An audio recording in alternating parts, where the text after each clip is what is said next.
What's going on, everyone? My name is James, and today I'm going to show you how to make your own Discord bot using JavaScript. In this video, I'm just going to go through the basic setup of the bot and then attaching that to like an IDE of your choice.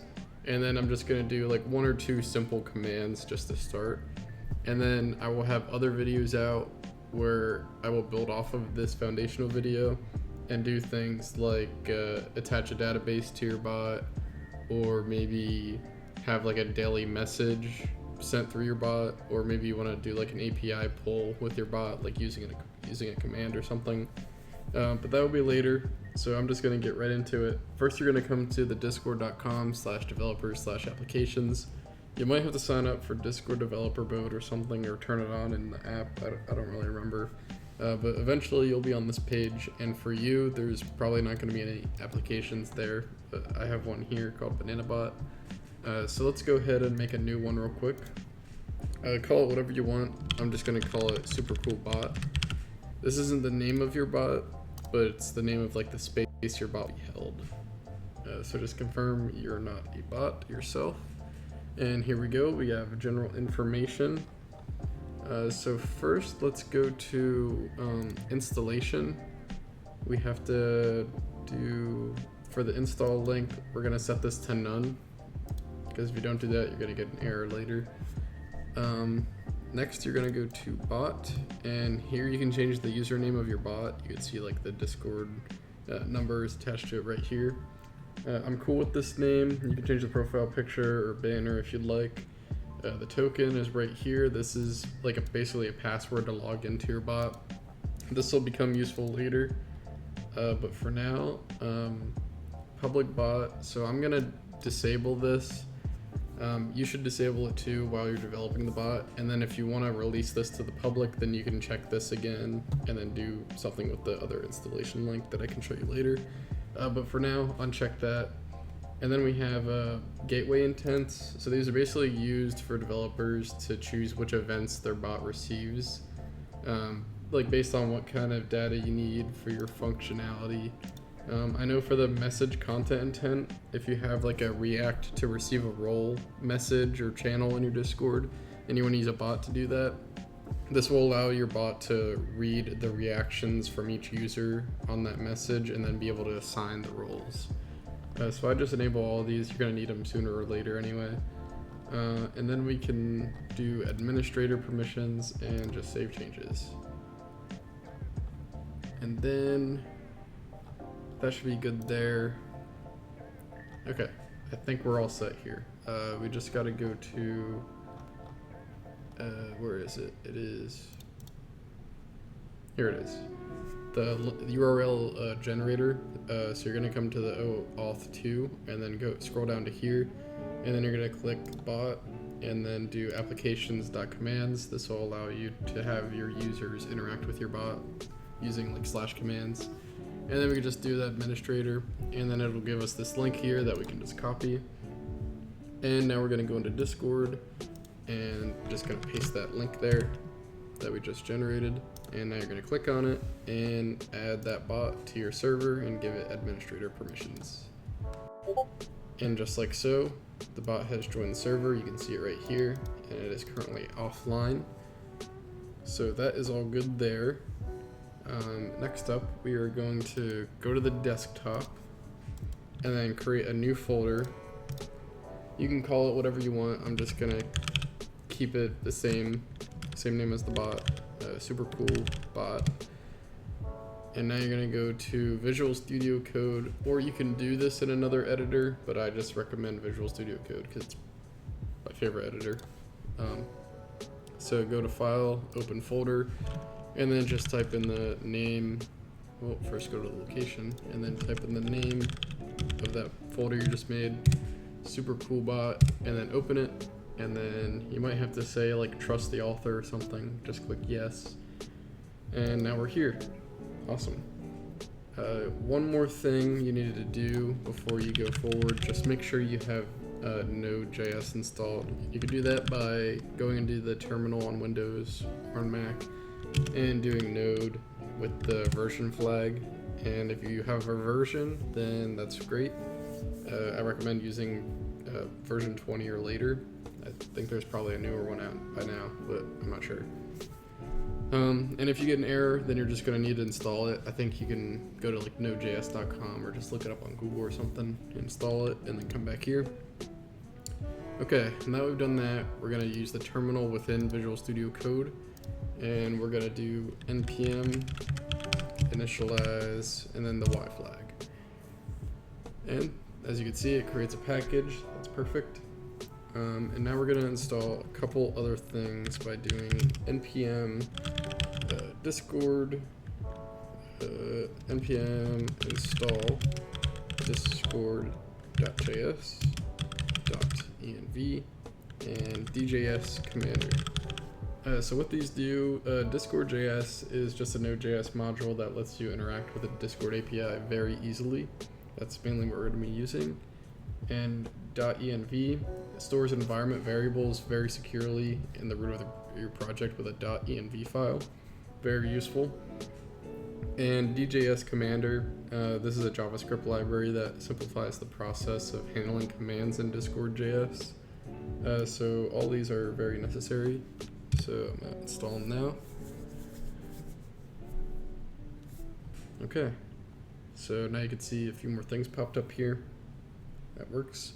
And now we can make our very first file, and we're going to call it index.js in the root of the project. And then we're going to do the requirement statements up top. So we're going to require .env /config. And then we're going to do const client intents bit field equals require discord.js.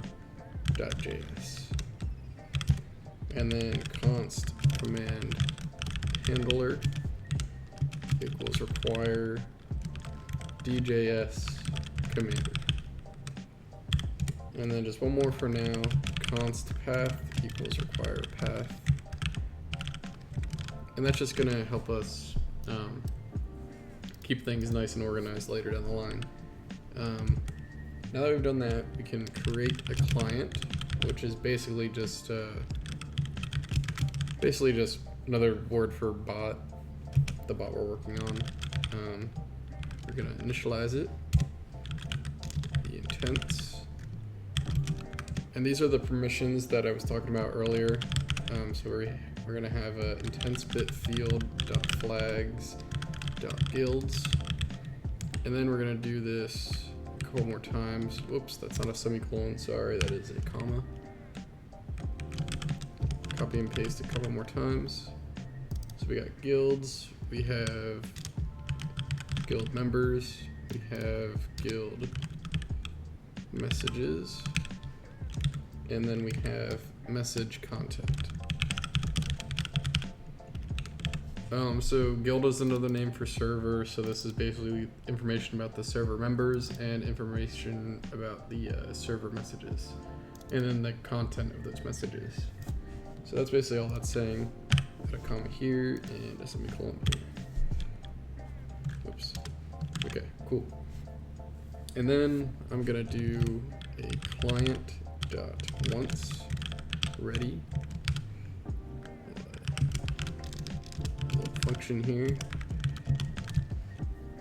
and then we're gonna console. What did I do wrong?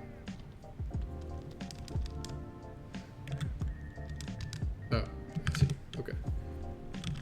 Console.log, and then a backtick, and then we could do logged in as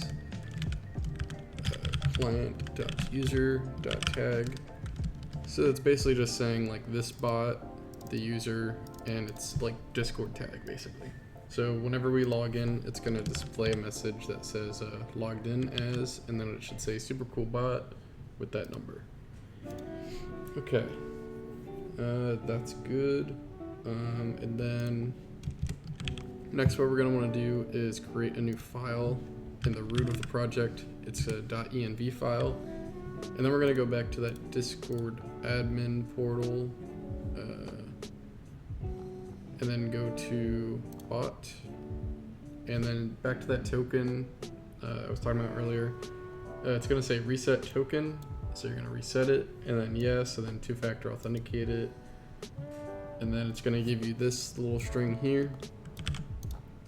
Never show this to anyone. Anyone can use this to log in to your specific bot and then run their own code. So never show anyone this, and if it ever gets compromised, you can easily reset it right here, like I will do after this video.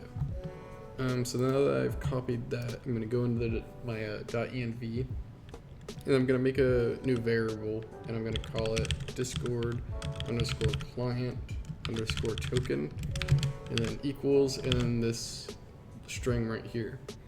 And later down the line, this file is going to be useful because if you have something like an API key for like weather stack or whatever it's called, you could just add that here and then add your key, and you can use this elsewhere in your project.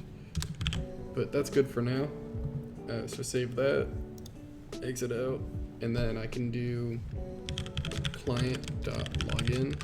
So it's basically about logging on, and we're gonna process.env, and then the name of that Discord client token, the name of that variable we just made. So that should be good. Okay, now I'm gonna do node index.js in the terminal, and we should see a console log pop out that says logged in as the user, and there it is right there with the little thing. And then if we go back to Discord, we can see that our bot is now online, so that's awesome. Okay, so now we're gonna work on adding our first command, and to do that we're gonna need a command handler.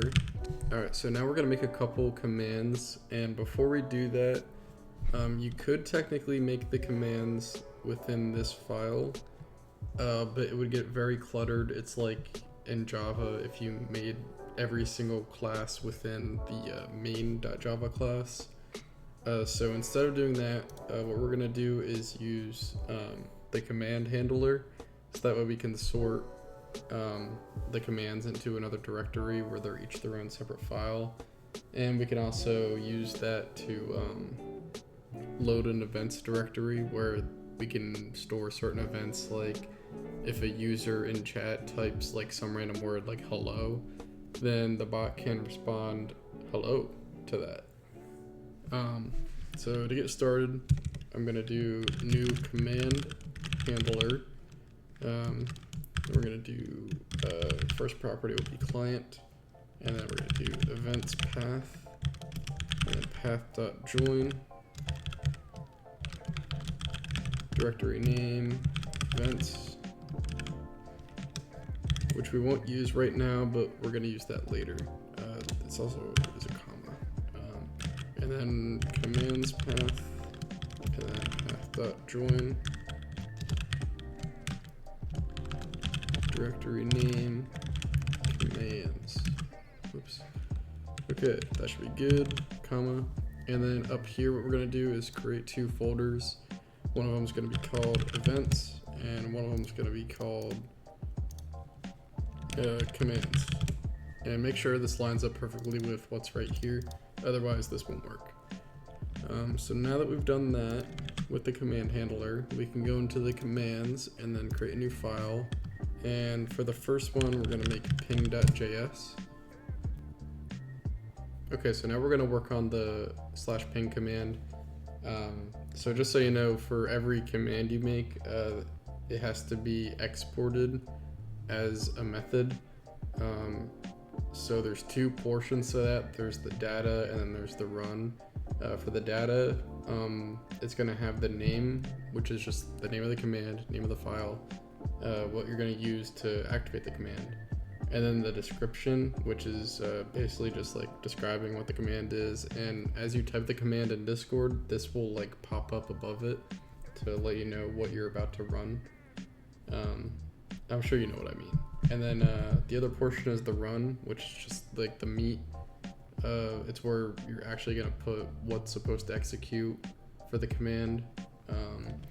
And you can see that in a second here. So let's just make this module.exports equals, and then here's the data, and then we have the name, and the name's going to be ping, and then the description is just going to be replies with I'm here. Okay, that's good. Comma here, and now for the run portion, we're gonna destruct interaction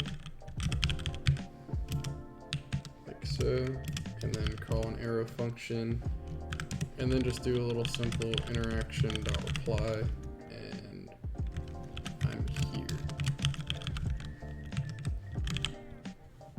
Okay, so if we do node index.js again, then that should say registered command.